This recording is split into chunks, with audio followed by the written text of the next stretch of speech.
Marta Perrone was lying awake, eyes trained on a fine crack in the ceiling, long before the speakers started to emit the first soft strains of the Sunrise Serenade.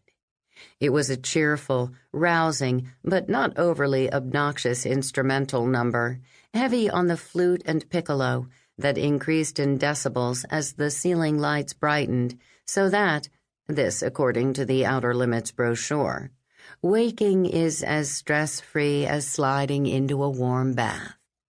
At 4:45 a.m., the automatic thermostat switched from its programmed 68 degrees to 72, and the floor tiles in Marta's private bathrooms started to warm. The rhetoric of this strange, awful place, the way a command, such as the time to rise from bed, was softened with luxuries, was not unfamiliar to Marta. She had lived a life of sumptuous captivity. She sat up and rubbed her face briskly. Her heart was pounding hard, the way it did the nights when she drank too much and stumbled from the bed to the bathroom. But Marta hadn't had anything to drink last night. Not last night, and not for the last 3 weeks. She put her feet on the floor, retrieved her silk robe from the nearby settee, and crossed the room to an electronic panel. She could silence Sunrise Serenade only from here, a bit of electronic bitchiness that made her want to put her fist through something. But her thoughts of violence never extended beyond the want, and so she went on to the bathroom, slid dutifully out of her robe and nightgown, and tried to enjoy what she knew would be her last hot shower for weeks. Despite the heat of the spray, her skin was stinging and pink. She could not stop shaking. She was more terrified than she had ever been in her life, and that was saying something, considering her life. For 15 years now, she had not driven cars without first running a scan on the doors and ignition for explosives. For 15 years, she had not been able to step out for lunch with a friend or attend her daily Pilates class without being followed, protected, her husband always insisted, by a 250-pound goon in a dark suit, loose enough to hide the pieces strapped to his side and his calf. For 15 years now, her husband had been the boss of the Atlantic Zone's organized crime clan, and she had learned all too well the fine print of her marital contract.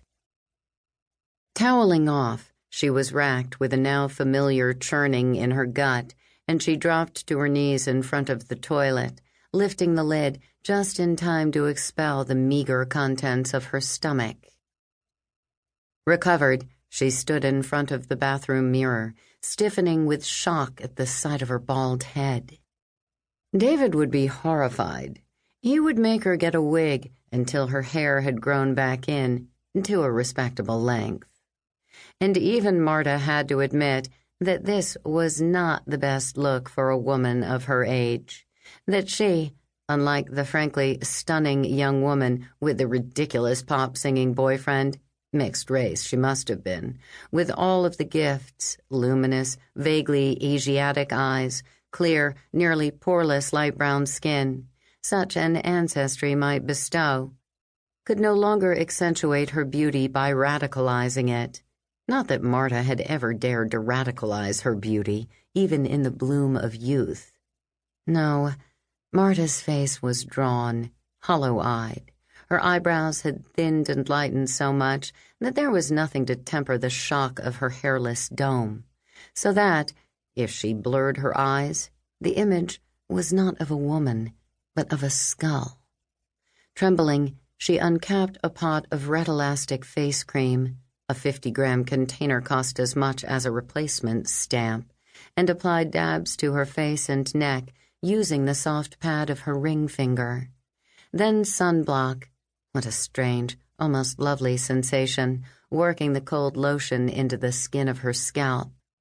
Then she squeezed a tiny bit of antiseptic scar rid into her stamp wound, which she had opted to have branded in the meaty flesh of her upper arm, where a long-ago generation had been scarred by polio vaccinations.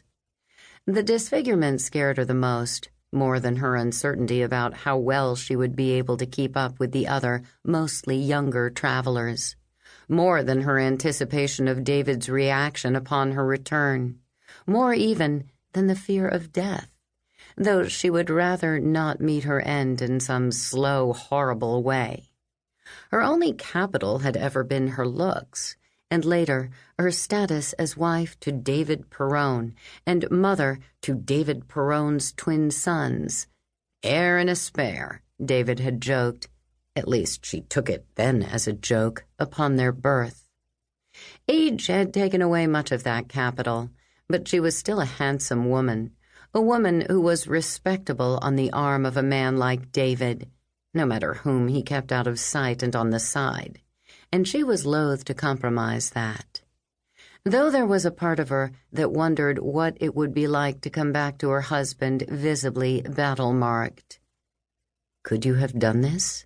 her scars would say to him. "Could you have risked yourself this way?"